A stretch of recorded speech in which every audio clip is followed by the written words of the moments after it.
warahmatullahi wabarakatuh. Perkenalkan, nama saya Liza Aprilianti, NIM 21307111003, Program Studi Administrasi Publik.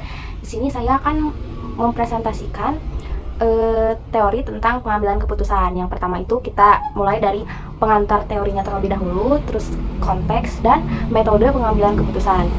Nah, teori pengambilan keputusan itu apa sih? Nah, teori pengambilan keputusan ini adalah cara ilmiah untuk menangani pemilihan opsi atau yang terbaik, cara yang paling efektif untuk bertindak. Nah, ini bisa digunakan secara luas, tidak hanya dalam administrasi, pembuatan dan tujuan seperti item baru, namun juga digunakan untuk segala sesuatu yang berhubungan dengan navigasi administratif. Teori pengambilan keputusan ini merupakan penyelidikan tentang bagaimana memilih pilihan dan kemauan lain yang tepat digunakan sebagai pilihan dan dihubungkan dengan cara individu berperilaku atau memilih sesuatu. Nah, teori ini juga menyatakan bahwa seseorang individu itu mempunyai kendala pada informasi dan bertindak berdasarkan pandangannya terhadap keadaan yang berlangsung dihadapkan. Nah, yang selanjutnya ada keputusan. Apa sih arti keputusan itu? Pengertian keputusan itu.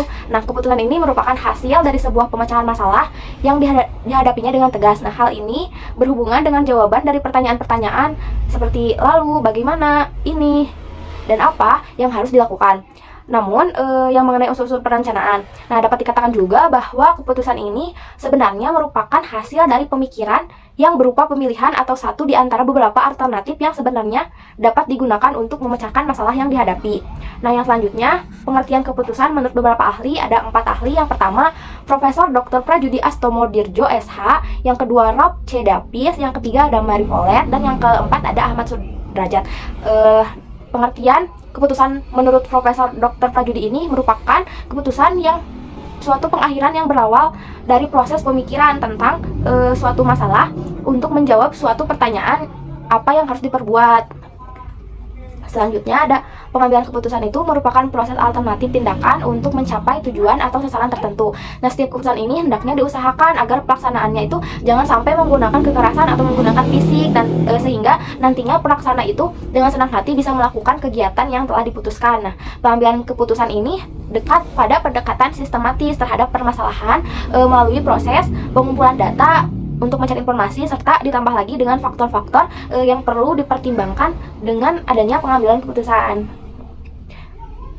Nah, pengambilan keputusan menurut beberapa ahli juga ada 4. Yang pertama dari Turban dan kawan-kawan, yaitu pengambilan keputusan adalah proses memilih tindakan diantaranya sebagai alternatif untuk mencapai suatu tujuan atau beberapa tujuan. Nah, yang kedua ada George Terry, yaitu pengambilan keputusan merupakan pemilihan alternatif perilaku tertentu dari beberapa alternatif lainnya. Yang ketiga ada dari Siagian. Pengambilan keputusan merupakan suatu penindakan secara sistematis pada alternatif yang dihadapi dan pengambil tindakan yang menurut perhitungan tindakan yang paling tepat. Dan yang terakhir ada menurut James et P. Stoner, yaitu pengambilan keputusan merupakan proses yang dipakai untuk memilih suatu tindakan sebagaimana cara mengatasi masalah. Dan yang selanjutnya ada berdasarkan pengambilan keputusan berdasarkan sifat. Nah, dibagi menjadi sebagai berikut. Yang pertama ada tujuan bersifat tunggal. Tujuan pengambilan keputusan yang bersifat tunggal ini mengacu pada pengambilan keputusan yang dilakukan karena hanya ada satu permasalahan saja. Nah, artinya bahwa sekali diputuskan itu tidak ada kaitannya dengan masalah-masalah lain. Dan yang kedua ada tujuan bersifat ganda. Tujuan pengambilan keputusan yang bersifat ganda ini merupakan pengambilan keputusan yang didasari karena atau terjadinya lebih dari satu masalah. Terus ada tujuan dari pengambilan keputusan ini adalah untuk mencapai target atau aksi tertentu yang dilakukan. Dari definisi tersebut dapat disimpulkan bahwa keputusan adalah kegiatan memilih strategi atau tindakan memenuhi syarat variabel model yang ditentukan untuk memecahkan masalah. Nah, suatu keputusan ini merupakan solusi yang tegas terhadap suatu penyelidikan. Selanjutnya ada dalam mengambil sebuah keputusan itu ditemukan sejumlah asumsi yang patut dipenuhi agar implementasi keputusan tersebut memberikan dampak yang diinginkan atau dampak yang diharapkan. Yang pertama ada keputusan yang diambil itu harus rasional. Yang kedua ada keputusan diimplementasikan untuk pengoptimalan hasil. Yang ketiga ada keputusan berawal dari definisi dan menyatakan masalah. Yang keempat ada pengambilan keputusan merumuskan sebuah target yang lengkap. Yang kelima ada pencarian data dan informasi yang relevan dalam usaha menghasilkan beberapa kriteria. Nah, teori dari Simon tahun 1960 menyebutkan beberapa jenjang pengambilan keputusan, olehnya dinyatakan 4 tahap. Yang pertama ada intelijen, mengumpulkan informasi dan data untuk bukti masalah yang dapat dikenali. Yang kedua ada desain, merupakan fase menentukan tindakan penanggulangan dalam struktur pilihan berpikir kritis. Yang ketiga ada pilihan periode. Pilihan adalah periode pemisahan pilihan dari pengaturan elektif atau opsi yang lain dapat diakses. Yang keempat ada implementasi, yaitu tahap pelaksanaan pilihan-pilihan dan menilai hasil. Yang kedua ada konteks pengambilan keputusan. Konteks ini merujuk pada situasi di mana keputusan ini harus diambil. Konteks ini dapat meliputi berbagai faktor seperti waktu, tempat, budaya, norma, nilai, dan tujuan. Dalam pengambilan keputusan ini, memahami konteks ini adalah hal yang paling penting karena dapat membantu seseorang melihat gambaran lebih besar serta mempertimbangkan berbagai faktor yang mungkin mempengaruhi keputusan. Terus alasan mengapa sih kita harus memahami konteks? Kenapa sih konteks itu sangat penting? Yaitu yang pertama, konteks ini bisa meminimalkan resiko. Dalam pengambilan keputusan dapat membantu seseorang dalam membatasi pertaruhan dengan mempertimbangkan berbagai faktor seperti waktu, tempat, dan budaya, serta seseorang dapat memilih pilihan yang paling tepat untuk situasi tertentu. Terus yang kedua ada mengoptimalkan hasil. Dalam pengambilan keputusan ini, tujuan mendasarnya adalah untuk mencapai hasil yang ideal. Yang terakhir ada meningkatkan efisiensi. Dalam pengambilan keputusan, pengaturan pemahaman dapat lebih mengembangkan kemahiran. Memahami konteks ini adalah bagian penting dalam pengambilan keputusan yang tepat. Studi tentang arah adalah cara berpikir dan strategi penyelidikan yang berkesinggungan dengan berbagai kesatuan pemikiran unik yang diselesaikan secara deduktif dan metodis. Diharapkan dapat membantu para pemimpin dalam hal ini memilih pengaturan terbaik dari berbagai pengaturan efektif yang dapat diakses, yang akan mengarahkan hasil dari peristiwa itu mungkin untuk unik. Yang terakhir ada metode pengambilan keputusan. Nah, metode utama disebut hipotesis permainan atau game teori, di mana prosedur ini akan dilakukan manfaatkan model penataannya secara lebih mendalam, diusahakan dalam suatu pandang yang lebih luas agar bisa memanfaatkan kecurigaan hipotesis permainan dalam pemrograman langsung, teknik tugas, strategi, transportasi, dan lain sebagainya. Nah, teknik selanjutnya adalah bertahan atau musnah. Tingkat kerentanan akan menjadi begitu dinamis, menciptakan kenakalan yang lebih moderat dengan menciptakan evaluasi emosional tingkat kemungkinan. Nah, dari penjelasan yang ada di atas, bisa kita simpulkan dari beberapa kriteria yang melandasi ilmu dan metode pengambilan keputusan. Kriteria dasar tersebut adalah decision maker, objective, constraints, uncertainty, risk, utility, alternative, consequence, criterion, value, dan terakhir model. Nah, metode pengambilan keputusan yang dikenal dengan multi criteria decision making atau MCDM merupakan teknik pengambilan keputusan dari beberapa pilihan alternatif yang ada dua macam kategori dari multi criteria decision making. Yang pertama ada multi attribute decision making atau MADM, yang kedua ada multi objective decision making atau MODM. Nah, yang pertama itu multi attribute decision making di mana menyangkut masalah pemilihan, di mana analisa sistematis tidak terlalu banyak dibutuhkan atau dapat digunakan untuk pemilihan, hanya terdapat sejumlah kecil alternatif saja. Nah, metode ini merupakan bagian dari teknik MADM atau pengambilan keputusan, dapat dianggap juga sebagai output atau hasil dari satu proses mental atau kognitif yang membawa pada pilihan-pilihan tindakan keputusan di antara beberapa alternatif yang tersedia. Yang kedua ada pendekatan multiple objective decision making. Ini tuh pendekatan yang merupakan penyelesaian model optimasi yang memiliki objek majemuk dan objektifnya bersifat saling mengalami konflik. Nah, pada metode ini aktivitas keputusan yang dirupakan sebagai variabel keputusan yang dicari tidak ditetapkan terlebih dahulu. Dan yang ketiga ada metode teknik Q for order preference by similarity to ideal solution atau metode TOPSIS. Nah, TOPSIS ini adalah salah satu metode pengambilan keputusan yang pertama kali diperkenalkan oleh Yun dan Huang pada tahun 1981. TOPSIS ini merupakan kependekan dari teknik Q for order preference by similarity to ideal solution. Pendekatan TOPSIS ini merupakan teknik yang praktis dan bermanfaat dalam meranking dan memilih sejumlah alternatif terpilih. Selanjutnya tema yang kedua yaitu tentang pengambilan keputusan rasional. Nah, pengertian pengambilan keputusan menurut Winoto dan Arifin L. Prianto tahun 2017 yang dikutip oleh Meka Wimbang 2012 memberikan definisi pengambilan keputusan merupakan hasil suatu proses penetapan alternatif yang terbaik yang dilakukan secara komprehensif untuk memecahkan masalah. Nah, Gorton mengatakan bahwa pengambilan keputusan adalah proses memilih di antara beberapa alternatif. Menurut Heyman, Inti dari semua perencanaan adalah pengambilan keputusan sebagai suatu cara yang bertindak dipilih oleh pemimpin sebagai hal yang paling efektif untuk sasaran dan memecahkan masalah. Nah, dasar-dasar keputusan ini ada 5, yaitu yang pertama intuisi, pengalaman, fakta, wewenang, dan rasional. Nah, adapun faktor-faktor yang mempengaruhi pengambilan keputusan, yang pertama ada faktor budaya, faktor sosial, faktor pribadi, dan faktor psikologis. Nah, yang selanjutnya ada tahapan pengambilan keputusan. Menurut Simon A. Herbert tahun 2004 sebagai pemegang ahli Nobel, teori pengambilan keputusan menggambarkan proses pengambilan keputusan yang menggambarkan atas 3 tahap. Yang pertama kegiatan intelijen, yang kedua ada kegiatan desain, dan yang ketiga ada kegiatan pemilihan. Nah, selanjutnya ada proses dan langkah pengambilan keputusan. Proses pengambilan keputusan ialah suatu usaha yang rasional dari administrator untuk mencapai tujuan-tujuan yang telah ditetapkan pada bagian awal dari fungsi perencanaan.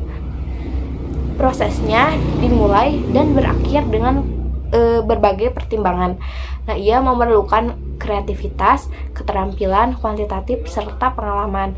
Nah, secara umum, para pakar sepakat bahwa pengambilan keputusan ini meliputi langkah-langkah sebagai berikut. Yang pertama ada identifikasi tujuan terlebih dahulu, terus membaca kriteria, terus yang ketiga ada membuat prioritas kriteria, membuat alternatif dan melakukan uji alternatif, dan menetapkan alternatif pelaksanaan dan memodifikasi evaluasi alternatif. Selanjutnya ada faktor internal yang bisa mempengaruhi pengambilan keputusan. Yang pertama ada kepribadian. Nah, kepribadian ini menghasilkan gaya manajemen. Terus yang selanjutnya ada berpikir kreatif dalam pengambilan keputusan. Nah, pengalaman banyak manajer menunjukkan bahwa efektivitasnya sebagai pengambil keputusan itu tergantung pada kemampuannya bisa menggabungkan pendekatan ilmiah yang pada dasarnya merupakan pendekatan yang rasional atau logis dengan pendekatan kreatif yang didasarkan pada intuisi, perasaan, dan pengalaman seseorang. Selanjutnya ada definisi rasional. Nah, rasional ini merupakan berpikir menggunakan nalar atas data yang ada untuk mencari kebenaran yang faktual, kegunaan, dan derajat kebenarannya menurut Marzuki tahun 2018. Nah, menurut Coleman, rasionalitas merupakan sebuah tindakan manusia dalam memaksimalkan tujuan atau kepuasan yang ingin didapatkan. Nah, metode yang digunakan untuk mengetahui rasional atau tidaknya tindakan tersebut maka perlu dilakukan dengan cara mengetahui nantinya apa yang akan menjadi atau didapati keuntungannya atau mendapat keuntungannya. Selanjutnya ada indikator rasional. Yang pertama ada pelayanan, kedua kenyamanan, yang ketiga kepuasan. Nah, skala gaya kepemimpinan, gaya pengambilan keputusan menunjukkan perbedaan seseorang dalam suatu situasi. Nah, gaya pengambilan keputusan ini diolah secara sistematis, logis, dan memperhitungkan resiko. Nah, gaya pengambilan keputusan intuitif ini di mana seseorang mengambil keputusan berdasarkan pengalamannya terlebih dahulu dan melibatkan perasaan serta emosi yang mendalam ketika mengambil keputusan. Selanjutnya ada pengaruh pengambilan keputusan. Pengaruh pengambilan keputusan rasional. Yang pengambilan keputusan rasional mampu mempengaruhi orang lain atau kelompoknya melalui beberapa alternatif solusi seperti masalah atau pencapaian tujuan yang diinginkan dalam suatu situasi dan kondisi yang ada. Nah, menurut Shipman dan Kanuk tahun 2018 ayat 78, motivasi rasional ini adalah motivasi yang mengajak konsumennya untuk berpikir secara rasio yang didasarkan pada kenyataan-kenyataan. Faktor internal non-rasional dalam pengambilan keputusan. Yang pertama ada kepribadian, yang kedua ada gaya manajemen, yang ketiga ada berpikir kreatif dalam pengambilan keputusan. Terus yang Selanjutnya ada perilaku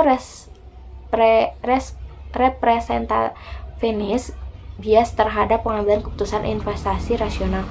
Nah, perilaku ini bisa berpengaruh negatif signifikan terhadap pengambilan keputusan investasi nasional. Hal ini berarti pengambilan representativeness bias cenderung akan menurunkan kemampuan investor dalam menganalisis informasi secara rasional. Terus yang selanjutnya ada perilaku herding effect terhadap pengambilan keputusan investasi rasional. Perilaku herding effect merupakan kecenderungan investor mengikuti keputusan yang dibuat oleh investor lain untuk memperoleh petunjuk perdagangan di pasar modal. Nah, selanjutnya ada keputusan dalam organisasi. Yang pertama ada keputusan operasional, yang kedua ada keputusan taktis, yang ketiga ada keputusan strategis. Nah, pilihan rasional ini ada 3, bisa didasarkan pada hal-hal yang dimiliki pengambil keputusan seperti fisiologis atau hubungan sosial dan perasaan. Yang kedua ada didasarkan pada konsekuensi yang dapat terjadi atas pilihan ini. Yang ketiga, bila konsekuensi bersifat tidak pasti, maka harus dievaluasi. Menurut aturan dari teori peluang, pilihan tersebut merupakan hal yang adaptif dan mengandung kepuasan dan konsekuensi atas pilihan. Selanjutnya ke topik 3, yaitu kerangka berpikir pengambilan keputusan. Nah, kerangka berpikir pengambilan keputusan ini adalah suatu model atau konsep yang digunakan untuk membantu seseorang dalam mengambil keputusan. Suatu kerangka berpikir ini bisa dikatakan sebagai suatu konsep atau strategi dalam mengambil keputusan. Nah, menurut Sujarweni tahun 2015 mengemukakan bahwa kerangka pikir merupakan model konseptual tentang bagaimana teori berhubungan dengan berbagai faktor yang telah diidentifikasi sebagai suatu masalah yang penting. Nah, sehingga nantinya bisa memunculkan asumsi-asumsi dari berbagai bentuk bagan alur pemikiran. Nah, apa sih yang membuat suatu keputusan itu tidak mempunyai langkah-langkah?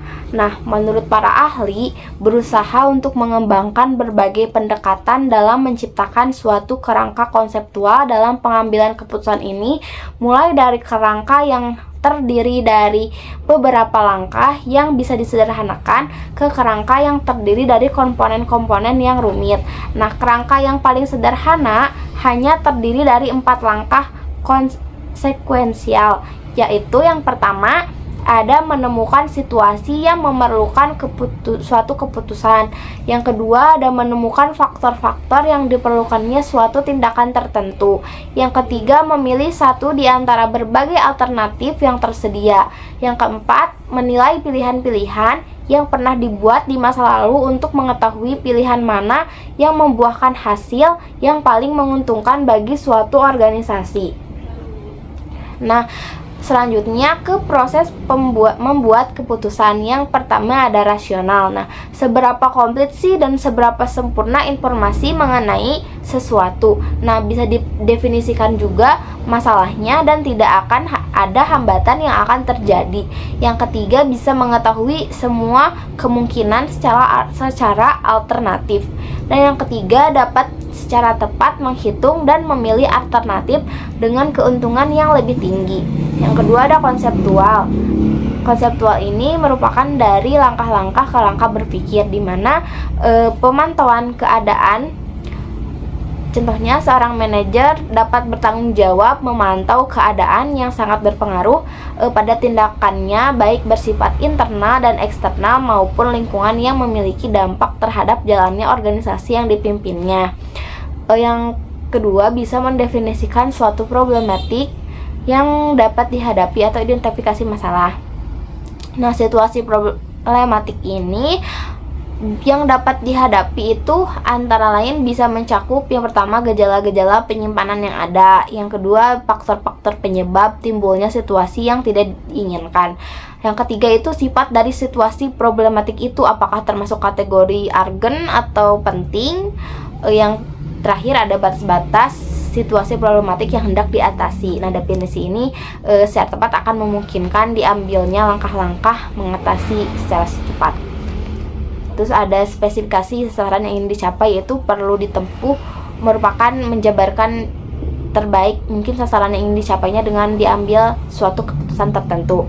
Terus ada melakukan diagnosis yang tepat. Nah, apabila sebuah organisasi menghadapi situasi problematik yang tidak diinginkan, ia dapat dituntut untuk melakukan diagnosis yang tepat dan mengapa situasi problematik yang tidak diinginkan ini bisa timbul dengan berusaha untuk mengidentifikasi faktor-faktor penyebabnya. Terus ada mengembangkan alternatif tindakan atau jalan keluar yang mungkin ditempuh. Usaha untuk mencari untuk berbagai alternatif mengatasi situasi problematik yang dihadapi itu. Yang selanjutnya ada menetapkan metodologi dan kriteria penilaian. Penilaian alternatif metodologi ini digunakan tidak hanya bersifat teknis saja, akan tetapi juga harus mempertimbangkan faktor-faktor yang sifatnya itu tidak teknis. Nah, ini berarti bahwa teori ini bisa dari berbagai disiplin ilmu, perlu pula harus dimanfaatkan. Terus ada menentukan peringkat sasaran yang ingin dicapai. Nah, adanya peringkat yang tepat tidak hanya penting dalam pembatasan jumlah alternatif yang ingin dicapai, akan tetapi juga dalam keterbukaan ini melakukan pendekatan dalam usaha mencari dan menemukan alternatif baru apabila alternatif yang ada dipandang kurang memadai. Selanjutnya ada kemungkinan terhadap adanya alternatif baru. Keterbukaan terhadap ide baru dapat ditumbuhkan dan dikembangkan dengan menggunakan berbagai cara seperti diskusi terbuka, brainstorming, dan lain sebagainya. Usaha alternatif baru dapat pula dilakukan dengan efektif apabila serangkaian pertanyaan dirasakan perlu ditanyakan disusun secara baik. Nah, pengambilan keputusan ini adalah proses yang penting dalam kehidupan sehari-hari maupun dalam konteks bisnis, pemerintahan, atau organisasi. Nah, keputusan yang baik ini dapat mengarah pada kesuksesan, sementara keputusan yang buruk dapat dimiliki konsekuensi yang serius. Nah, jadi poin inti kerangka berpikir itu bagaimana sih? Jadi, nah ini dia poin intinya, yang ada elemen, terus ada identifikasi masalah, pengumpulan informasi, alternatif keputusan, evaluasi alternatif. Terus elemen yang membentuk kerangka berpikir dalam pengambilan keputusan ada pengambilan keputusan, implementasi keputusan, dan terakhir ada evaluasi hasil. Nah, dasar-dasar kerangka berpikir dalam pengambilan keputusan ini harus didasarkan oleh prosedur dan teknik serta didukung informasi yang tepat, benar, dan tepat waktu. George R. Terry dalam Eastman Hadi 2015, berdasarkan intuisi, berdasarkan pengalaman, berdasarkan fakta, berdasarkan wewenang, dan berdasarkan rasional. Yang ketiga ada macam-macam pengambilan keputusan. Nah, dalam teori pengambilan keputusan ini diklasifikasikan menjadi dua jenis, yaitu keputusan terprogram dan keputusan yang tidak terprogram. Nah, menurut Fahmi tahun 2016 ini menyatakan setiap keputusan tersebut memiliki perbedaan masing-masing. Adapun perbedaan keputusan tersebut adalah, yang pertama ada klasifikasi pengambilan keputusan. Yang pertama ada keputusan terprogram. Keputusan terprogram ini merupakan sebuah tindakan mengambil keputusan yang sifatnya rutin atau tidak krusial. Contohnya keputusan dalam pekerjaan yang dilaksanakan dengan rancangan standar operating procedure yang sudah dibuat sebelumnya. Yang kedua ada keputusan tidak terprogram, yaitu keputusan yang dilakukan untuk memecahkan masalah baru yang pernah diambil sebelumnya. Yang ketiga ada faktor-faktor yang mempengaruhi pengambilan keputusan. Menurut Dermawan dalam Liza tahun 2017, halaman 19-21 menyatakan faktor tujuan dan tindakan secara kelangkaan dapat dimasukkan dalam faktor-faktor internal dari pengambilan keputusan, sedangkan faktor lainnya dikategorikan sebagai faktor eksternal yang berasal dari lingkungan. Nah, faktor-faktor yang mempengaruhi pengambilan keputusan itu apa aja sih? Yang pertama ada faktor internal, yaitu ada persepsi, kepribadian, sikap, dan motivasi. Yang eksternal ada budaya, sosial, dan demografi. Nah, menurut Coulter 2003, faktor-faktor yang mempengaruhi pengambilan keputusan ini, yang pertama ada faktor budaya yang meliputi belahan budaya, subbudaya, dan kelas sosial. Yang kedua ada faktor sosial yang meliputi kelompok, acuan, keluarga, dan peran dan status. Yang ketiga ada faktor pribadi yang termasuk usia, tahap siklus hidup, pekerjaan, keadaan ekonomi, gaya hidup, pribadi, dan konsep diri. Yang terakhir ada faktor psikologis yang meliputi motivasi, persepsi, pengetahuan, keyakinan, dan pendirian.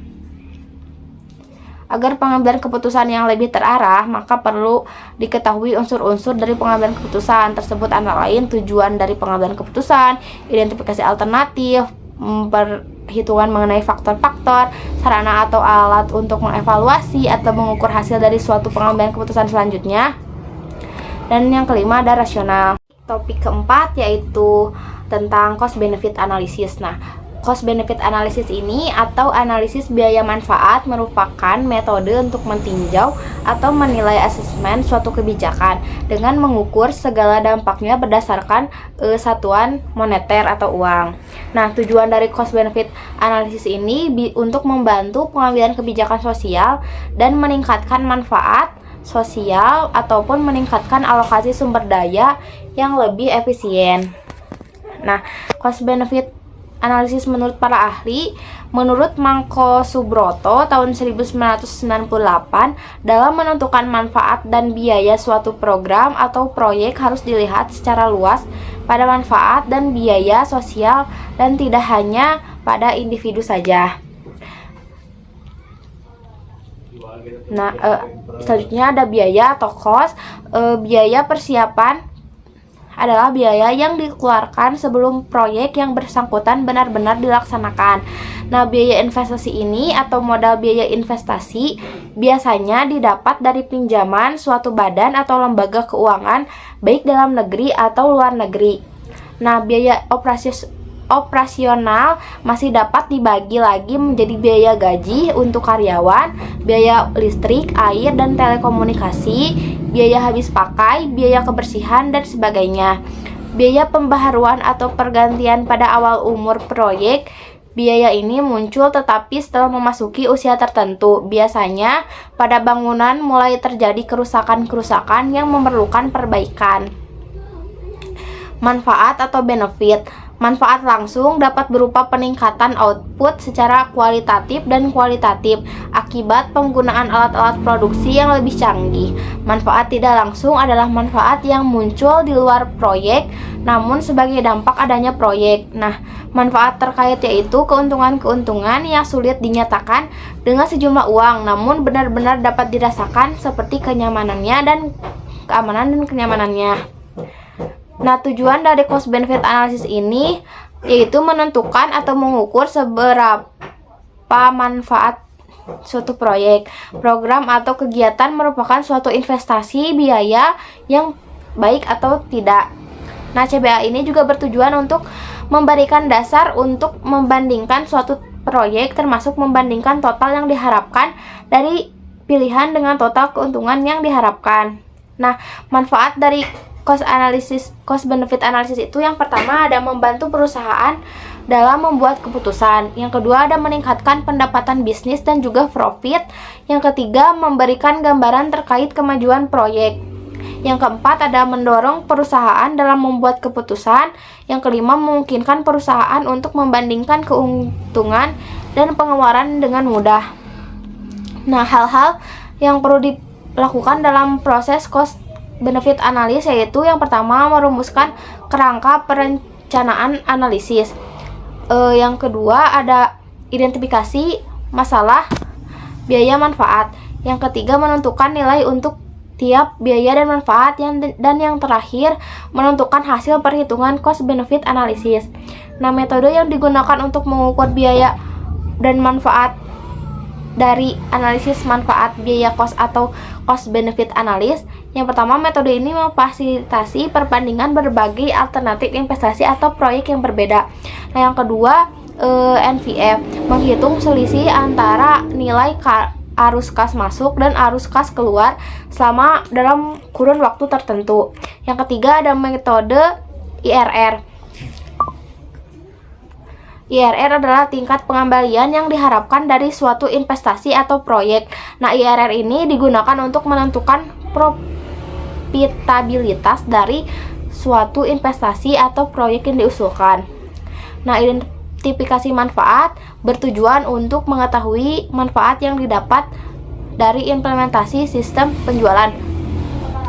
Manfaat dibedakan menjadi manfaat berwujud, tangible, dan yang tidak terwujud.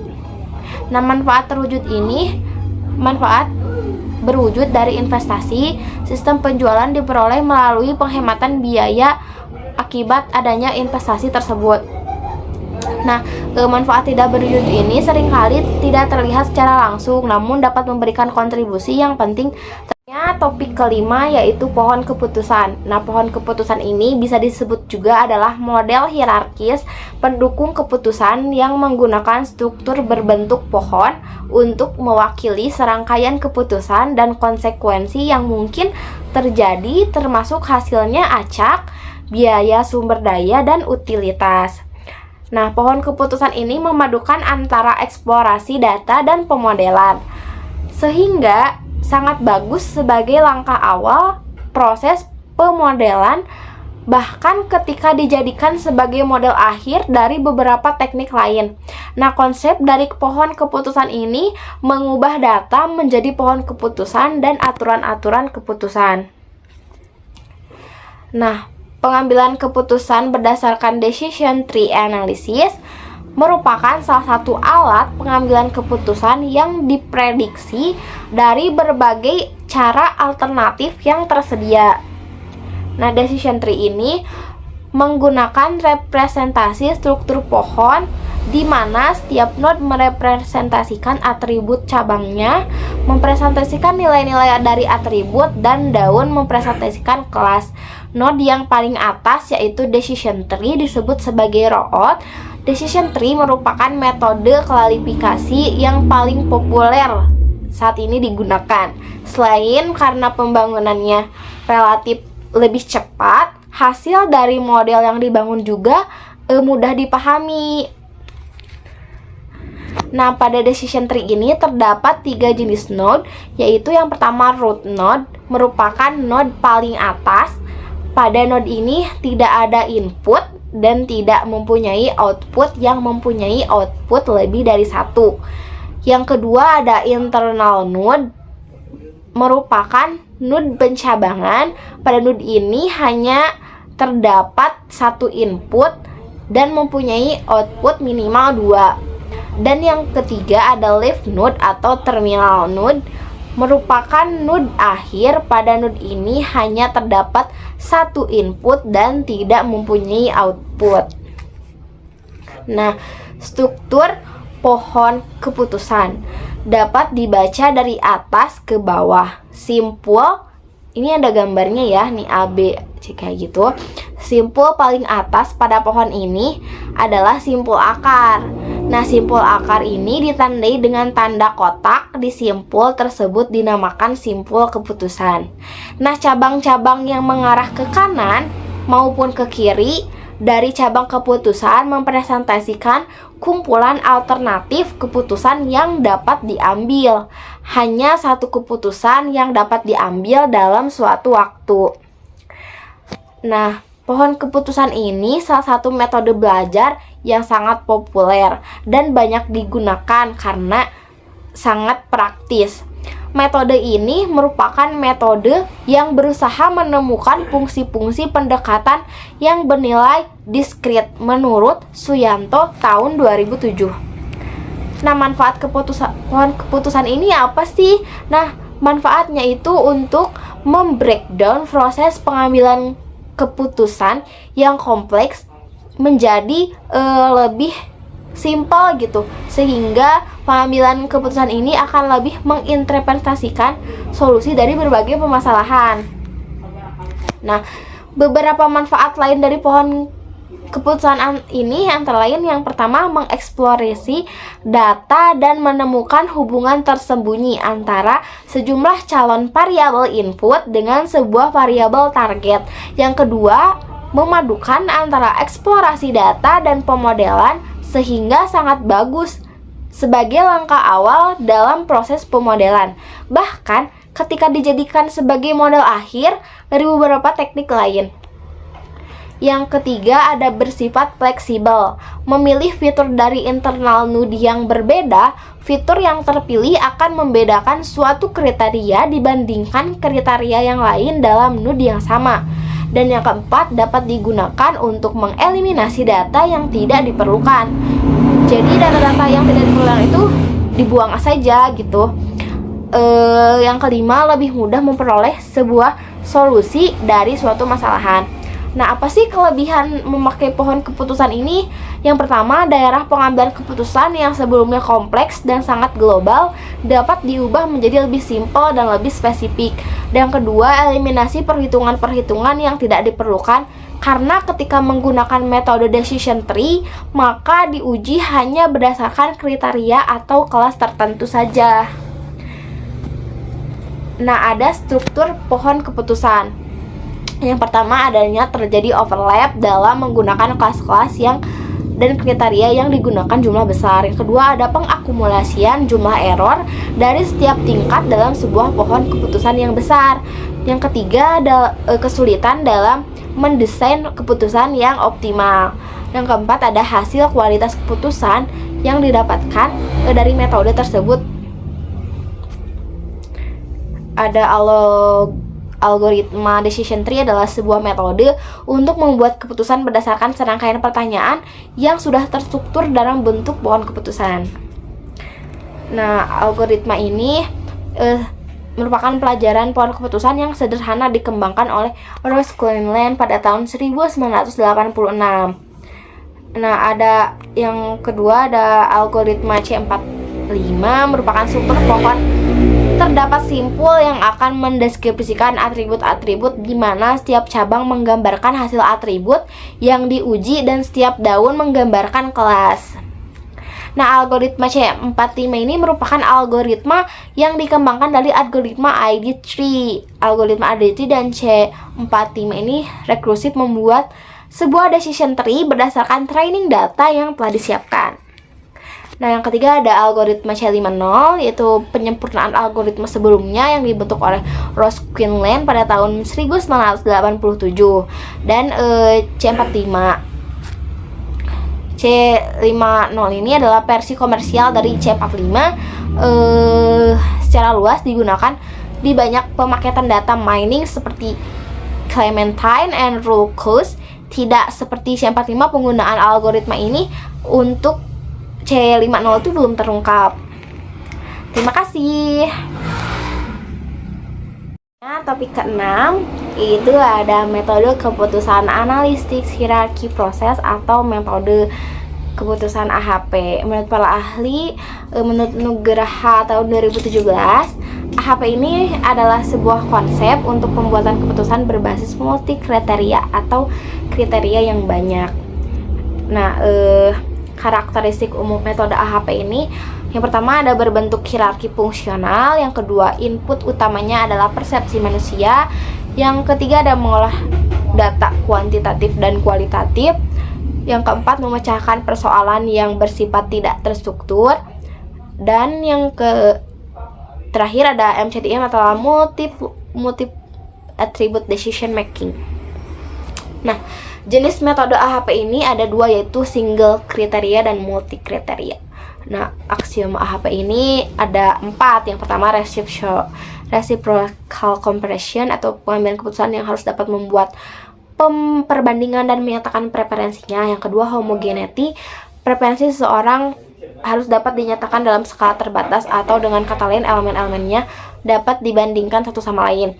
Yang ketiga ada dividends, preferensi yang dinyatakan dengan mengasumsikan bahwa kriteria tidak dipengaruhi oleh alternatif-alternatif yang ada, melainkan oleh objektif keseluruhan. Yang keempat ada expectation, yaitu struktur hierarki yang diasumsikan lengkap.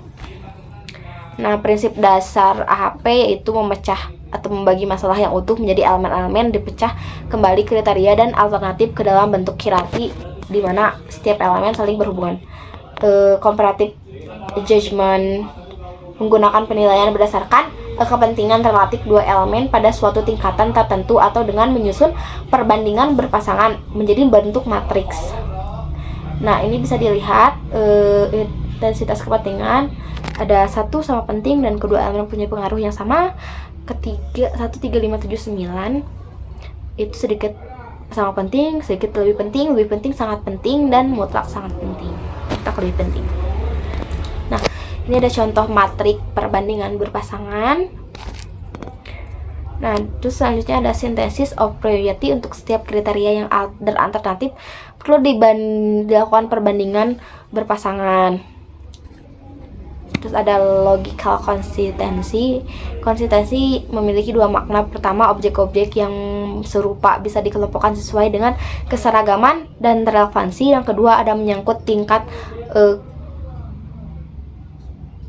hubungan antara objek yang didasarkan pada kriteria tertentu. Nah, selanjutnya ada tahapan metode AHP, menyusun hierarki kriteria yang menentukan desa terbaik. Sintesis ini bisa membagi dari kolom-kolom dengan total kolom yang bersangkutan oleh normalisasi matrik. Bisa menghitung rasio asosiasi juga. Nah, kelebihannya dari menggunakan metode ini yaitu yang pertama ada kesatuan atau unity, kompleksitas atau complexity, dan saling ketergantungan, struktur hierarki, pengukuran, dan lain sebagainya. Nah, kekurangannya apa sih dari metode AHP ini? Yaitu kekurangannya itu tidak mampu menyelesaikan permasalahan ketika terdapat nilai kosong dalam matrik Peiwer's compression. Nilai yang kosong tersebut dapat disebabkan oleh berbagai faktor yang sengaja maupun tidak sengaja. Tema ke-8 yaitu pengertian strategi pengambilan keputusan. Nah, strategi ini adalah rencana atau tindakan yang dirancang untuk tujuan tertentu atau memecahkan masalah tertentu. Nah, menurut David tahun 2016 mendefinisikan strategi merupakan alat untuk mencapai tujuan jangka panjang. Nah, teori pengambilan keputusan ini dapat didefinisikan yaitu bagaimana memberi rujukan kepada orang atau organisasi dalam mengambil keputusan. Nah, selanjutnya menurut Hasan tahun 2014, teori pengambilan keputusan ini adalah teori-teori atau teknik-teknik yang digunakan dalam suatu proses pengambilan keputusan. Nah, pengambilan keputusan ini merupakan proses memilih sejumlah alternatif di mana pengambilan keputusan ini penting bagi administrator pendidikan karena proses pengambilan keputusan mempunyai peran penting dalam memotivasi kepemimpinan, komunikasi, koordinasi, dan perubahan organisasi. Nah, dari pengertian keputusan di atas, maka ditarik kesimpulan bahwa keputusan adalah cara untuk pemecahan masalah sebagai suatu hukum situasi yang dilakukan melalui pemilihan satu alternatif dari beberapa alternatif lainnya. Selanjutnya, pengambilan keputusan dapat dipengaruhi oleh berbagai faktor seperti informasi yang tersedia, nilai-nilai pribadi, tujuan, etika, dan situasi yang ada. Nah, dengan demikian, bahwa ketidakpastian terhadap sebuah keputusan dapat mengakibatkan lemahnya fungsi pimpinan terhadap stabilitas organisasi. Nah, strategi pengambilan keputusan ini adalah rencana atau pendekatan yang digunakan oleh individu, kelompok, atau organisasi untuk mengelola proses pengambilan keputusan dengan cara yang lebih efektif dan efisien. Nah, strategi pengambilan keputusan ini juga dapat mencakup elemen-elemen seperti penggunaan perangkat lunak khusus, pengumpulan data secara sistematis, penggunaan analisis statistik, dan berbagai alat bantu pengambilan keputusan yang tersedia. Nah, tujuannya ini untuk membantu dalam menghadapi masalah atau situasi dengan cara yang sistematis dan terinformasi. Nah, berikut ini adalah beberapa strategi yang dapat membantu dalam pengambilan keputusan. Yang pertama, identifikasi tujuan terlebih dahulu. Terus kumpulkan informasi secara cepat dan banyak. Yang ketiga, pertimbangan alternatif. Yang keempat, tinjau konsekuensi. Yang kelima, evaluasi resiko. Yang keenam, membuat keputusan. Yang ketujuh, tindakan. Yang kedelapan, evaluasi dan revisi. Yang kesembilan, belajar dari pengalaman-pengalaman sebelumnya. Yang kesepuluh, gunakan alat bantu. Dan yang 11. Pengertimbangan intuisi. Nah, tidak satupun fungsi manajemen yang dapat dilaksanakan tanpa melalui proses pembuatan keputusan, di mana keputusan ini merupakan pangkal tolak dari seluruh kegiatan yang dilakukan oleh manajemen organisasi. Nah, esensi dari sebuah pengambilan keputusan ini merupakan proses penentuan menurut Chart 1992. Nah, secara alami manusia akan diperhadapkan kepada berbagai pilihan dan secara alami juga ia dilatih mengambil keputusan dari pilihan-pilihan hidup yang dialaminya.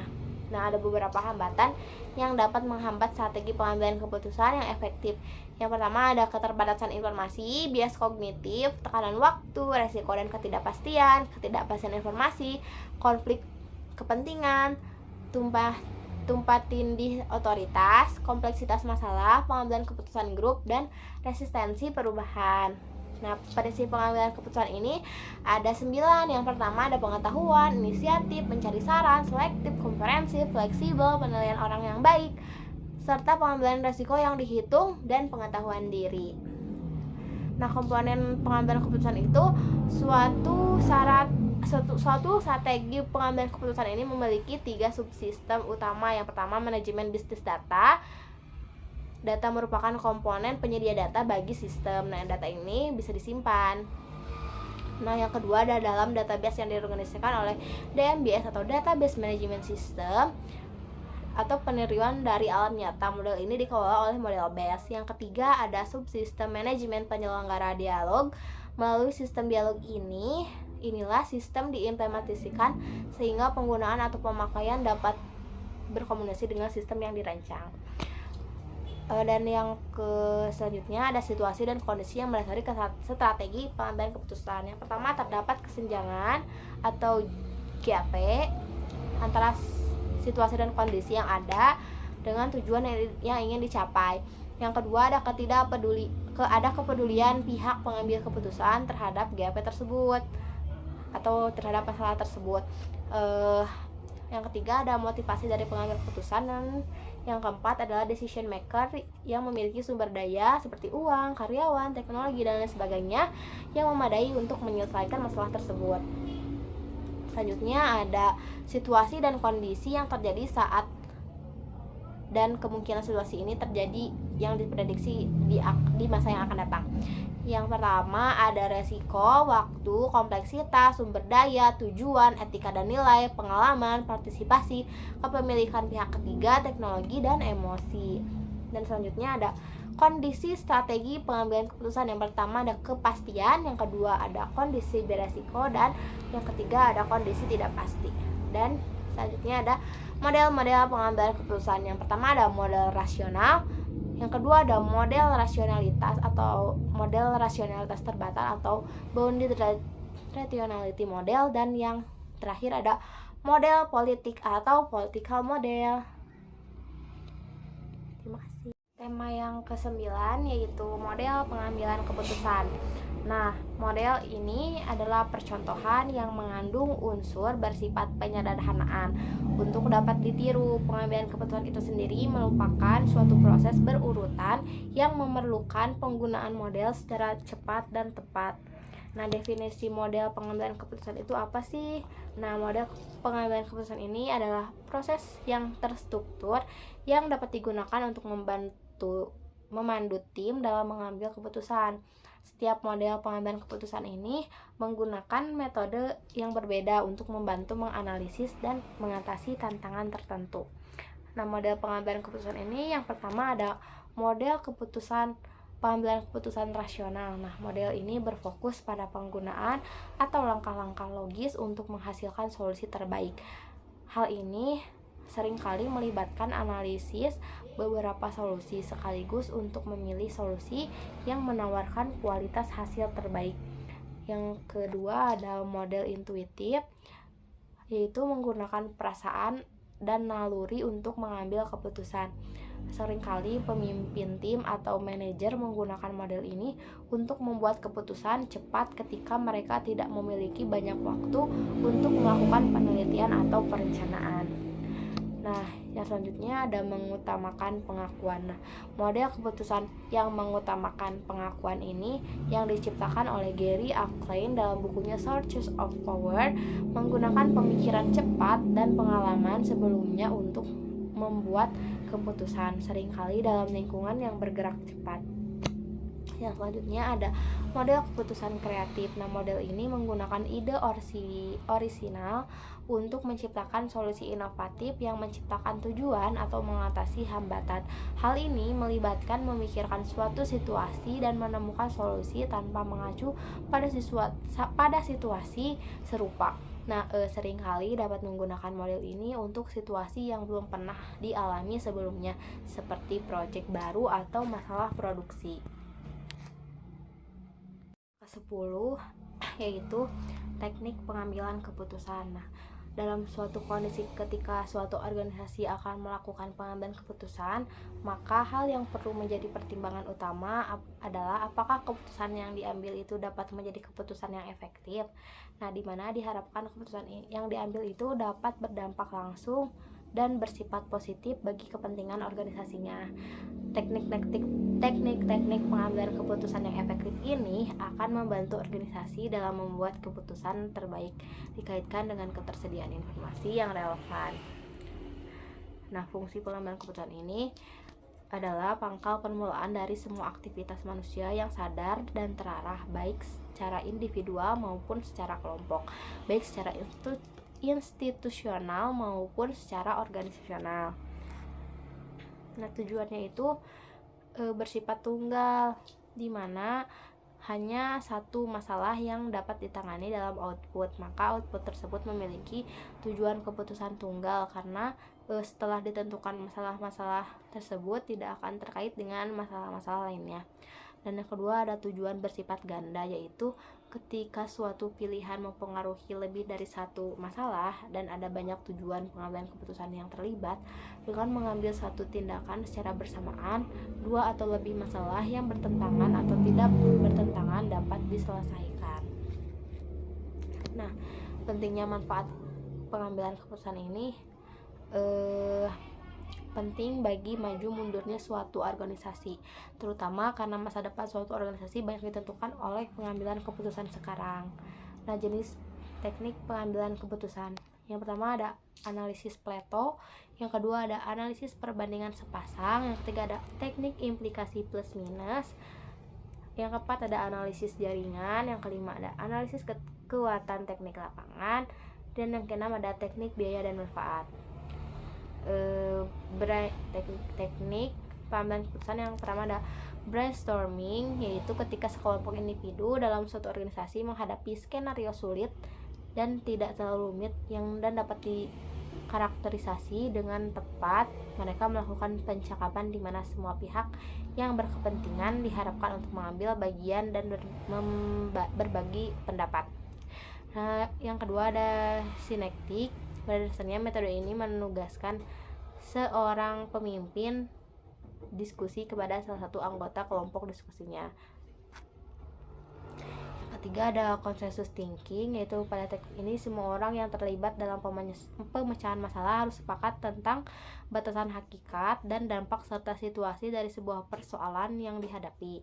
Yang keempat ada Delphi. Nah, Delphi ini merupakan tanggung jawab para spesialis ini untuk memperkirakan apakah suatu peristiwa dapat atau mungkin terjadi. Dan yang kelima ada face bowling, sebuah kursi yang ditempatkan di tengah-tengah lingkaran tempat sekelompok pengambil keputusan duduk. Nah, satu-satunya individu yang memiliki kemampuan berkomunikasi dan menyampaikan pemikiran tentang suatu situasi adalah orang yang duduk di kursi tersebut. Nah, peserta lain itu berbagi pemikiran, ide, dan pertanyaan mereka. Yang keenam ada didactic interaction, yaitu setiap pemikiran yang diungkapkan pro dan kontranya didokumentasikan dengan cermat. Yang ketujuh ada collective bargaining, yaitu dua pihak yang mempunyai pandangan berbeda bahkan bertolak belakang atas suatu masalah duduk di satu meja dengan saling menghadap. Yang kedelapan ada teknik partisipasi, yaitu pendekatan kepemimpinan.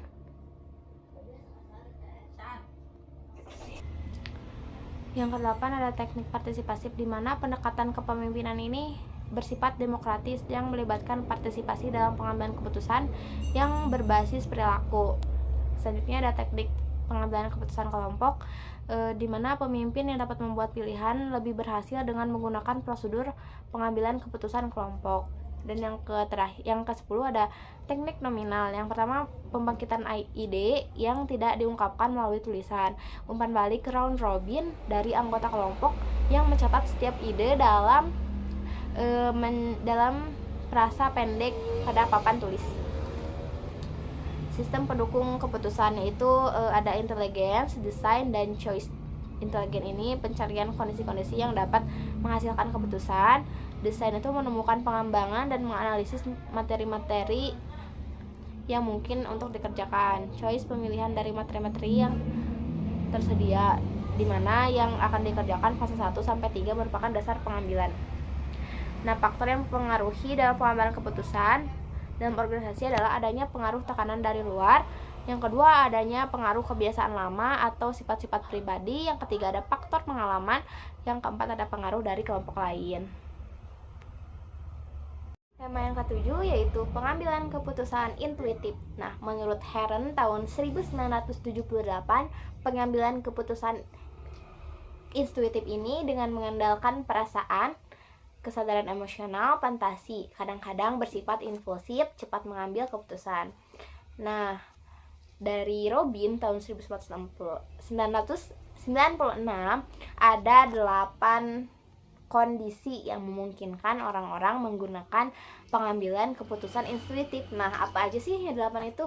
Nah, ini dia, ada 8. Yang pertama tuh bila ada ketidakpastian dalam tingkat yang tinggi, bila hanya sedikit presiden untuk diikuti, bila hal-hal yang dihadapi kurang dapat diramalkan secara ilmiah, bila fakta-fakta yang terkait terbatas. Yang kelima ada fakta tidak dengan jelas menunjukkan jalan untuk diikuti, dan bila data analis kurang berguna, bila ada beberapa penjelasan alternatif yang masuk akal untuk dipilih di antaranya dengan argumen yang baik untuk masing-masing. Dan yang terakhir ada bila waktu terbatas dan ada tekanan untuk segera mendamon keputusan yang tepat. Nah, beberapa ahli juga dapat dijelaskan sebagai berikut. Dari teori tahun 2022 menyatakan bahwa dasar pengambilan keputusan adalah intuisi, yaitu keputusan berdasarkan presiden subjektif dari pengambilan. Nah, dasar pengambilan keputusan ini bisa berdasarkan intuisi, yaitu pengambilan keputusan lebih berdasarkan pada intuisi, kebiasaan, perasaan, dan hati. Nah, keuntungan apa sih yang dari metode ini? Nah, pengambilan keputusan oleh satu pihak sehingga mudah untuk memutuskan. Nah, keputusan intuitif ini lebih tepat untuk masalah-masalah yang bersifat kemanusiaan. Terus ada prinsip-prinsip pembuatan keputusan. Keputusan pada dasarnya ditujukan untuk memecahkan masalah. Keputusan hendaknya sudah mempertimbangkan lingkup dan resiko secara sistematik dan sistemik. Keputusan hendaknya tidak berada di luar zona acceptance manusia, dan keputusan yang efektif adalah keputusan yang dapat dilaksanakan. Yang selanjutnya ada langkah pengambilan keputusan, ada 3, yaitu tahap identifikasi, tahap pengembangan, dan tahap seleksi. Di mana tahap identifikasi ini pengenalan masalah dulu atau kesempatan muncul pada diagnosa yang dibuat. Tahap pengembangan di mana pencarian prosedur atau solusi standar yang ada dan mendesain solusi yang baru. Dan yang terakhir adalah tahap seleksi. Selanjutnya ada gaya pengambilan keputusan intuitif. Menurut Stephen Robin tahun 2006, yang pertama ada gaya mengarahkan, gaya analisis, gaya konseptual, gaya perilaku. Dan ada cara mengambil keputusan intuitif yang efektif. Yang pertama ada mengembangkan intuisi, yang kedua mengumpulkan informasi yang cukup, yang ketiga mempercayai insting, yang keempat memperhatikan konteks, dan yang kelima menyeimbangkan intuisi, dan yang terakhir ada belajar dari pengalaman. Nah, karakteristik intuitif ini harus memenuhi syarat non-inversial atau langsung, karena proposisi dalam berintuisi ini tidak didasarkan pada suatu premis. Nah, intuisi juga harus memenuhi syarat ketegasan, karena merupakan syarat pemahaman minimal dari suatu objek proposisi. Dan intuisi juga tidak bergantung pada suatu teori itu sendiri maupun hipotesis teoretik. Nah, berikut beberapa hal yang mempengaruhi pengambilan keputusan intuitif. Yang pertama ada pengalaman, kepribadian, mekanisme, coping, dan suasana hati. ketidakpastian lingkungan, faktor budaya, faktor sosial, faktor pribadi, faktor psikologis. Menurut Terry, faktor-faktor yang perlu diperhatikan dalam pengambilan keputusan adalah hal-hal yang berwujud maupun tidak berwujud. Setiap keputusan harus dapat dijadikan bahan untuk mencapai tujuan organisasi. Setiap keputusan jangan berorientasi pada kepentingan pribadi, dan jangan sekali pilihan yang memuaskan. Oleh karena itu, buatlah alternatif-alternatif tandingan. Dan pengambilan keputusan merupakan tindakan mental. Dari tindakan ini harus diubah menjadi tindakan fisik. Terima kasih. Yaitu keputusan kelompok. Nah, keputusan kelompok keputusan itu adalah tindakan atau hasil dari proses pemilihan antara berbagai alternatif atau opsi yang tersedia, di mana keputusan ini melibatkan pemikiran, penilaian, dan pemilihan yang dibuat untuk mencapai atau menyelesaikan masalah tertentu. Nah, apa sih yang dimaksud dengan kelompok? Kelompok merupakan sejumlah individu atau orang-orang yang berkumpul bersama dengan tujuan tertentu atau untuk memenuhi kebutuhan bersama. Nah, setiap kelompok itu dapat memiliki berbagai ukuran seperti struktur dan tujuan. Mereka juga seringkali memiliki dinamika sosial yang khas. Nah, kelompok ini biasanya terdiri dari 2 orang atau lebih yang berkumpul bersama untuk mencapai tujuan yang telah ditetapkan. Keputusan kelompok adalah hasil dari proses pengambilan keputusan yang melibatkan beberapa orang atau anggota dalam suatu kelompok. Nah, pengambilan keputusan menurut Siagian tahun 1996 menyatakan pada hakikatnya pengambilan keputusan adalah suatu pendekatan sistematis terhadap hakikat suatu masalah atau pengumpulan fakta-fakta dan data.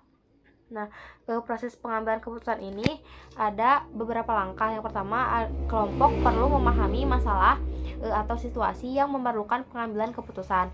Dan anggota kelompok juga harus mengumpulkan informasi yang relevan dan berkualitas untuk memahami isu atau masalah dengan lebih baik.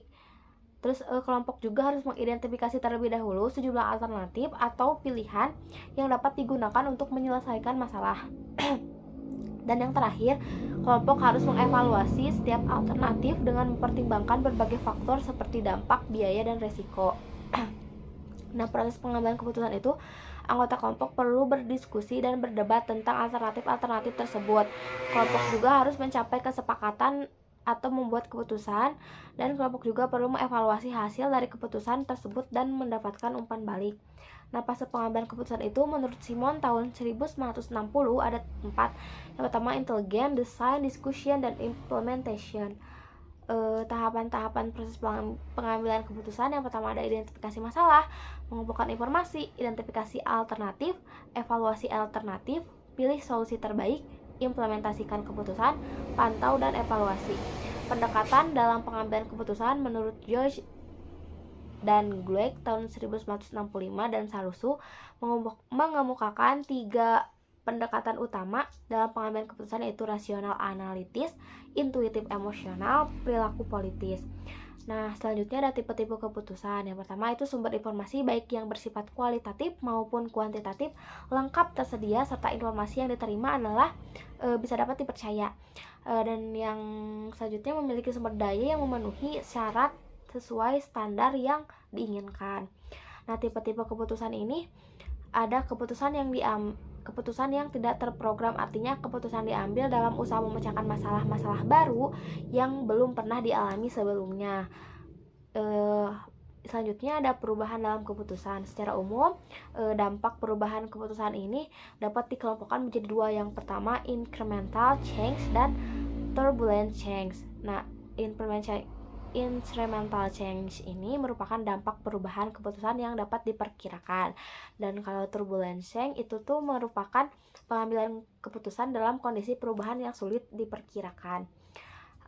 Selanjutnya ada kualitas keputusan. Nah, kualitas keputusan ini merupakan mutu dari suatu pekerjaan atau hasil yang telah dicapai dengan proses yang dilakukan. Nah, tujuan pengambilan keputusan itu apa sih? Yang pertama itu untuk mendapatkan komitmen terhadap keputusan.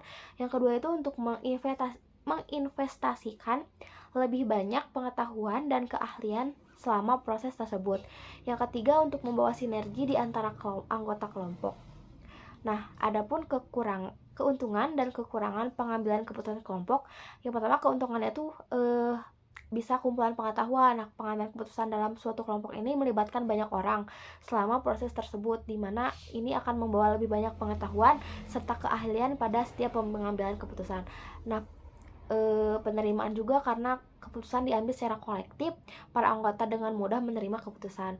Terus ada keputusan seimbang yang berbagai konsekuensinya dan resikonya dipastikan oleh anggota kelompok yang berbeda serta menghasilkan keputusan yang seimbang. Keuntungan dan kekurangan pengambilan keputusan kelompok. Yang pertama itu ada dominasi, konflik, proses pengambilan waktu, dan tekanan. Kekurangannya, teknik pengambilan keputusan kelompok ada teknik pengambilan keputusan ada 6. Yang pertama brainstorming, teknik DLP juga terbagi jadi 3, yaitu anonimitas, umpan balik, dan statistik. Terus ada nominal group teknik, fist bowling, electronic meeting, dan Davis advocacy. Nah, sistem pendukung keputusan ini merupakan kategori khusus dari sistem informasi manajemen. Nah, sistem pendukung keputusan ini merupakan sistem informasi berbasis komputer yang menyediakan informasi yang interaktif untuk mendukung manajer dalam proses pengambilan keputusan. Nah, karakteristik sistem pendukung keputusan ini ada sistem keputusan yang dirancang untuk membantu pengambilan keputusan dalam memecahkan masalah. Nah, dalam proses pengolahannya, sistem pendukung keputusan ini mengkombinasikan proses model-model teknik-teknik analisis. Nah, sistem pendukung keputusan ini dirancang sedemikian rupa untuk dengan menekankan pada aspek fleksibilitas serta kemampuan adaptasi yang tinggi. Nah, klasifikasi sistem pendukung keputusan. Yang pertama ada sistem pendukung keputusan berorientasi teks, ada sistem pendukung keputusan berorientasi database, sistem pendukung keputusan berorientasi spreadsheet, dan sistem pendukung keputusan berorientasi solver, sistem pendukung keputusan berorientasi aturan atau komponen, dan yang terakhir ada sistem pendukung keputusan berorientasi gabungan. Nah, tujuan sistem pendukung keputusan itu membantu manajer dalam pengambilan keputusan atau masalah yang semi terstruktur. Nah, meningkatkan efektivitas keputusan yang diambil manajer juga bisa lebih daripada perbaikan efisiensinya. Nah, adanya peningkatan produktivitas, dukungan kualitas, terus daya saing juga, dan mengatasi keterbatasan kognitif dalam proses dan penyimpanan. Nah, manfaat sistem pengambilan keputusan itu mempunyai kemampuan yang mendukung pemecahan masalah yang kompleks, terus bisa belajar dan mengembangkan program baru dengan menggunakan pola analis, serta meningkatkan pengendalian, pengukuran, dan meningkatkan kinerja organisasi. Terus bisa meningkatkan produktivitas dari analisis. Nah, apa saja sih tantangan dalam keputusan kelompok ini? Nah, tantangannya bisa melibatkan sejumlah tantangan yang perlu diatasi untuk mencapai keputusan yang efektif dan memadai. Beberapa tantangan umum dalam pengambilan keputusan kelompok ini yang mana pasti selalu ada perbedaan pendapat dan nilai antara anggota kelompok untuk menghasilkan konflik. Terus yang selanjutnya ada implikasi keputusan kelompok. Nah, implikasi ini perlu diperhatikan karena dapat mencakup berbagai aspek baik yang positif maupun yang negatif. Tergantung pada proses pengambilan keputusan yang dijalankan. Implikasi positif ini bahwa keputusan kelompok cenderung memiliki kualitas yang lebih baik daripada keputusan yang diambil oleh individu. Terima kasih. Dan tema yang terakhir atau tema yang ke-12 yaitu analisis SWOT pengambilan keputusan. Nah, analisis SWOT ini diperkenalkan pertama kali oleh Kenneth Arrow pada tahun 1963 pada sebuah simposium tentang business policy di The McKinsey Foundation for Management Research. Nah, analisis SWOT ini dengan 4 kuadran yang menggunakan metode kuantitatif. Nah, pengertian analisis SWOT merupakan salah satu metode analisis situasional yang menitikberatkan pada identifikasi beberapa faktor secara sistematis untuk merumuskan strategi perusahaan, organisasi, atau lembaga. Nah, pengambilan keputusan adalah decision making, ialah proses memilih atau menentukan berbagai kemungkinan-kemungkinan di antara situasi-situasi yang tidak pasti. Nah, dasar-dasar pengambilan keputusan ini ada 3. Yang pertama ada intuisi. Pengambilan keputusan yang didasarkan atas intuisi atau perasaan yang memiliki sifat subjektif sehingga mudah terkena pengaruh. Yang kedua ada pengalaman. Pengalaman keputusan berdasarkan pengalaman memiliki manfaat bagi penguasaan pengetahuan praktis. Yang ketiga ada fakta. Pengambilan keputusan berdasarkan fakta dapat memberikan keputusan yang sehat, solid, dan baik. Nah, dasar-dasar pengambilan keputusan ini ada 3. Yang pertama ada wewenang, pengalaman, dan logika. Pengambilan keputusan berdasarkan wewenang biasanya dilakukan oleh pimpinan terhadap bawahannya atau orang yang lebih tinggi kedudukannya. Pengalaman itu pengambilan keputusan berdasarkan pengalaman memiliki manfaat bagi pengetahuan praktis. Nah, kalau berdasarkan logika itu ialah studi yang rasional terhadap semua unsur pada setiap sisi dalam proses pengambilan keputusan. Nah, faktor-faktor analisis SWOT yang pertama ada strength, opportunities, weakness, dan threat. Kegunaan analisis SWOT digunakan untuk menganalisis kondisi diri dan lingkungan pribadi, digunakan untuk menganalisis kondisi internal, lembaga, dan lingkungan eksternal, digunakan untuk mengetahui sejauh mana diri kita dalam lingkungan kita. Nah, kegunaan analisis SWOT ini untuk mengetahui posisi sebuah perusahaan atau organisasi dan digunakan untuk mengetahui kemampuan sebuah perusahaan dalam menjalankan bisnisnya terhadap dengan para pesaingnya. Manfaat analisis SWOT itu analisis SWOT dapat membantu melihat suatu persoalan dari 4 sisi sekaligus yang menjadi dasar sebuah analisis persoalan, yaitu kekuatan, kelemahan, kesempatan atau peluang, dan ancaman. Nah, analisis juga dapat membantu kita membedah organisasi dari 4 sisi yang dapat menjadi dasar dalam proses identifikasinya. Dengan analisis ini kita dapat menemukan sisi-sisi yang terkadang terlupakan atau tidak terlihat selama ini. Nah, analisis juga dapat digunakan untuk membantu organisasi meminimalisasi kelemahan yang ada serta menekan munculnya dampak ancaman yang mungkin akan timbul. Nah, matriks SWOT yaitu strategi SO atau Strength Opportunities, strategi WO Weakness Opportunities, strategi ST Strength Threats, strategi WT Weakness Threats. Nah, penerapan dalam organisasi analisis SWOT ini adalah suatu bentuk analisis situasi dengan mengidentifikasi berbagai faktor secara sistematis terhadap kekuatan-kekuatan dan kelemahan-kelemahan serta ancaman-ancaman dari lingkungan untuk merumuskan strategi organisasi. Nah, penerapan dalam organisasi ada kekuatan, kelemahan, kesempatan, ancaman. Nah, penerapan ini juga sudah dijelaskan tadi. Nah, analisis SWOT sebagai alat formulasi strategi, yaitu didasarkan pada logika untuk memaksimalkan kekuatan dan peluang dan secara bersamaan dapat meminimalkan kelemahan serta ancaman. Nah, peran analisis SWOT sebagai bagian analisis manajemen risiko dan hubungan dengan manajemen pengambilan keputusan, di mana beberapa organisasi profit dan non-profit telah menggunakan SWOT ini sebagai salah satu alat analisis mereka, seperti IPB dalam membuat rencana strategis untuk tahun 2008 sampai 2013, sehingga dengan mempergunakan SWOT berdasarkan dasar analisis perusahaan dalam mengambil keputusan, maka diharapkan SWOT juga memungkinkan untuk dipergunakan sebagai salah satu model yang representatif dalam menganalisis manajemen risiko suatu perusahaan. Terima kasih. Sekian presentasi dari saya, kurang lebihnya mohon maaf. Terima kasih. Wassalamualaikum warahmatullahi wabarakatuh.